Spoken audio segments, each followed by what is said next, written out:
جو شخص غصے کی کیمسٹری کو سمجھتا ہو وہ بڑی آسانی سے غصہ کنٹرول کر سکتا ہے۔ میں نے پوچھا سر غصے کی کیمسٹری کیا ہے؟ وہ مسکرا کر بولے ہمارے اندر 16 کیمیکلز ہمارے جذبات ہماری ایموشنز بناتے ہیں، ہمارے ایموشن ہمارے موڈز طے کرتے ہیں اور یہ موڈز ہماری پرسنالٹی بناتے ہیں۔ میں خاموشی سے ان کی طرف دیکھتا رہا۔ وہ بولے ہمارے ہر ایموشن کا دورانیہ 12 منٹ کا ہوتا ہے۔ میں نے پوچھا مثلاً؟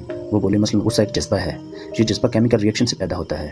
مثلاً ہمارا جسم نے انسولین نہیں بنائی، یا یہ ضرورت سے کم تھی، ہم نے ضرورت سے زیادہ نمک کھا لیا، ہماری نیند پوری نہیں ہوئی، یا پھر ہم خالی پیٹ گھر سے باہر آ گئے۔ اس کا کیا نتیجہ نکلے گا؟ ہمارے اندر کیمیکل ریئیکشن ہوگا، یہ ریئیکشن ہمارا بلڈ پریشر بڑھا دے گا اور یہ بلڈ پریشر ہمارے اندر غصے کا جذبہ پیدا کر دے گا۔ ہم بھڑک اٹھیں گے، لیکن ہماری یہ بھڑکن صرف 12 منٹ طویل ہوگی۔ ہمارا جسم 12 منٹ بعد غصے کی بجھانے والی کیمیکل پیدا کر دے گا اور یوں ہم اگلے 15 منٹوں میں کول ڈاؤن ہو جائیں گے۔ چنانچہ ہم اگر غصے کے ان 12 منٹوں کو مینج کرنا سیکھ لیں تو پھر ہم غصے کی تباہ کاریوں سے بچ جائیں گے۔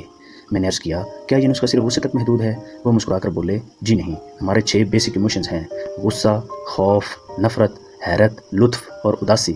ان تمام ایموشنز کی عمر صرف 12 منٹ ہوتی ہے۔ ہمیں صرف 12 منٹ کے لیے خوف آتا ہے، ہم صرف 12 منٹ کہہ کے لگاتے ہیں، ہم صرف 12 منٹ اداس ہوتے ہیں۔ ہمیں نفرت بھی صرف 12 منٹ کے لیے ہوتی ہے، ہمیں 12 منٹ غصہ آتا ہے اور ہم پر حیرت کا غلبہ بھی صرف 12 منٹ رہتا ہے۔ ہمارا جسم 12 منٹ بعد ہمارے ہر جذبے کو نارمل کر دیتا ہے۔ میں نے عرض کیا لیکن میں اکثر لوگوں کو سارا دن غصے، اداسی، نفرت اور خوف کے عالم میں دیکھتا ہوں، یہ سارا دن نارمل کیوں نہیں ہوتے؟ وہ مسکرا کر بولے آپ ان جذبوں کو آگ کی طرح دیکھیں۔ آپ کے سامنے آگ پڑی ہے، آپ اگر اس آگ پر تھوڑا تھوڑا تیل ڈالتے رہیں گے، آپ اگر اس آگ پر خشک لکڑیاں رکھتے رہیں گے تو کیا ہوگا؟ یہ آگ پھیلتی چلی جائے گی، یہ بھڑکتی رہے گی۔ ہم میں سے زیادہ تر لوگ اپنے جذبات کو بجھانے کی بجائے ان پر تیل اور لکڑیاں ڈالنے لگتے ہیں۔ چنانچہ وہ جذبہ جس نے 12 منٹ میں نارمل ہو جانا تھا وہ 2-3 دن تک وسیع ہو جاتا ہے۔ ہم اگر 2-3 دن میں بھی نہ سنبھلیں تو وہ جذبہ ہمارا طویل موڈ بن جاتا ہے اور یہ موڈ ہماری شخصیت، ہماری پرسنالٹی بن جاتا ہے۔ جو لوگ ہمیں وسیل خان، اللہ دتہ اداس، ملک خوف زدہ، نفرت شاہ، میاں کہکشاں اور حیرت شاہ کہنا شروع کر دیتے ہیں۔ وہ رکے اور پھر بولے آپ نے کبھی غور کیا ہم میں سے بے شمار لوگوں کے چہروں پر ہر وقت حیرت، ہنسی، نفرت، خوف، اداسی یا پھر غصہ کیوں نظر آتا ہے؟ وجہ صاف ظاہر ہے، جذبے نے 12 منٹ کے لیے ان کے چہرے پر دستک دی لیکن انہوں نے اسے واپس نہیں جانے دیا، اور یوں وہ جذبہ حیرت ہو، کہکا ہو، نفرت ہو، خوف ہو، اداسی ہو یا پھر غصہ ہو، وہ ان کی شخصیت بن گیا، ان کے چہرے پر ہمیشہ کے لیے درج ہو گیا۔ یہ لوگ اگر وہ 12 منٹ مینج کرنا سیکھ لیتے تو یہ عمر بھر کی خرابی سے بچ جاتے، یہ کسی ایک جذبے کے غلام نہ بنتے یا یہ اس کے ہاتھوں بلیک میل نہ ہوتے۔ میں نے عرض کیا اور کیا محبت جذبہ نہیں ہوتا؟ فوراً جواب دیا محبت اور شہوت دراصل لطف کے والدین ہیں، یہ جذبہ بھی صرف 12 منٹ کا ہوتا ہے۔ آپ اگر اس کی بھٹی میں نئی لکڑیاں نہ ڈالیں تو یہ بھی 12 منٹ میں ختم ہو جاتا ہے، لیکن ہم بیوقوف لوگ اسے زلف یار میں باندھ کر گلے میں لٹکا لیتے ہیں اور یوں مجنون بن کر ذلیل ہوتے ہیں۔ ہم انسان اگر اسی طرح شہوت کے 12 منٹ بھی گزار لیں تو ہم گناہ، جرم اور ذلت سے بچ جائیں گے، لیکن ہم یہ نہیں کر پاتے اور یوں ہم سنسار ہوتے ہیں، قتل ہوتے ہیں، جلے بھگتتے ہیں اور ذلیل ہوتے ہیں۔ ہم سب 12 منٹ کے قیدی ہیں۔ ہم اگر کسی نہ کسی طرح یہ قید گزار لیں تو ہم لمبی قید سے بچ جاتے ہیں، ورنہ یہ 12 منٹ ہمیں کہیں کا نہیں چھوڑتے۔ میں نے ان سے عرض کیا آپ یہ 12 منٹ کیسے مینج کرتے ہیں؟ وہ مسکرا کر بولے میں نے ابھی آپ کے سامنے اس کا مظاہرہ کیا ہے۔ وہ صاحب غصے میں اندر داخل ہوتے ہیں، مجھ سے اپنی فائل مانگتے ہیں۔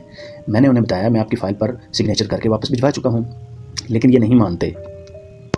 انہوں نے مجھ پر جھوٹ اور غلط بیانی کا الزام لگایا اور مجھے ماں بہن کی گالیاں بھی دیں۔ میرے تن میں آگ لگ گئی، لیکن میں کیونکہ جانتا تھا میری یہ صورتحال صرف 12 منٹ رہے گی، چنانچہ میں چپ چاپ اٹھا، وضو کیا اور نماز پڑھنی شروع کر دی۔ میرے اس عمل پر 20 منٹ خرچ ہوئے۔ ان 20 منٹوں میں میرا غصہ بھی ختم ہو گیا اور وہ صاحب بھی حقیقت پر پہنچ گئے۔ میں اگر نماز نہ پڑھتا تو میں انہیں جواب دیتا، ہمارے درمیان تلخ کلامی ہوتی، لوگ کام چھوڑ کر اکٹھے ہو جاتے، ہمارے درمیان ہاتھا پائی ہو جاتی، میں اس کا سر پھاڑ دیتا یا یہ مجھے نقصان پہنچا دیتا، لیکن اس سارے فساد کا آخر میں کیا نتیجہ نکلتا؟ پتہ چلتا ہم دونوں بیوقوف تھے، ہم سارا دن اپنا کان چیک کیے بغیر کتے کے پیچھے بھاگتے رہے۔ چنانچہ میں نے جائے نماز پر بیٹھ کر وہ 12 منٹ گزار لیے اور یوں میں اور وہ اور یہ سارا دفتر ڈیزاسٹر سے بچ گیا، ہم سب کا دن اور عزت محفوظ ہوگی۔ میں نے پوچھا کہ آپ غصے میں ہر بار نماز پڑھتے ہیں؟ وہ بولے ہرگز نہیں، میں جب بھی کسی جذبے کے غلبے میں آتا ہوں تو میں سب سے پہلے اپنا منہ بند کر لیتا ہوں، میں زبان سے ایک لفظ نہیں بولتا، میں کہہ لگاتے ہوئے بھی بات نہیں کرتا، میں صرف ہنستا ہوں اور ہنستے ہنستے کوئی دوسرا کام شروع کر دیتا ہوں۔ میں خوف، غصے، اداسی اور لطف کے حملے میں واک کے لیے چلا جاتا ہوں، غسل کر لیتا ہوں، وضو کرتا ہوں، 20 منٹ کے لیے چپ کر روزہ رکھ لیتا ہوں، استغفار کی تسبیح کرتا ہوں، اپنے والدہ اور اپنے بچوں کو فون کرتا ہوں، اپنے کمرے، اپنی میز کی صفائی شروع کر دیتا ہوں، اپنا بیگ کھول کر بیٹھ جاتا ہوں، اپنے کان اور آنکھیں بند کر کے لیٹ جاتا ہوں یا پھر اٹھ کر نماز پڑھتا ہوں۔ یوں 12 منٹ گزر جاتے ہیں، طوفان ٹل جاتا ہے، میری عقل ٹھکانے پر آ جاتی ہے اور میں غصے کے قابل نہیں رہتا اور میں فیصلے کے قابل ہو جاتا ہوں۔ وہ خاموش ہو گئے۔ میں نے عرض کیا اور اگر آپ کو یہ تمام سہولتیں میسر نہ ہوں تو آپ کیا کرتے ہیں؟ وہ رکے، چند لمحے سوچا اور بولے آسمان گر جائے یا پھر زمین پھٹ جائے میں منہ نہیں کھولتا، میں خاموش رہتا ہوں، اور آپ یقین کیجئے سونامی خواہ کتنا ہی بڑا کیوں نہ ہو وہ میری خاموشی کا مقابلہ نہیں کر سکتا، وہ بہرحال پسپا ہو جاتا ہے۔ آپ بھی خاموش رہ کر زندگی کے تمام طوفانوں کو شکست دے سکتے ہیں۔ Thanks for watching.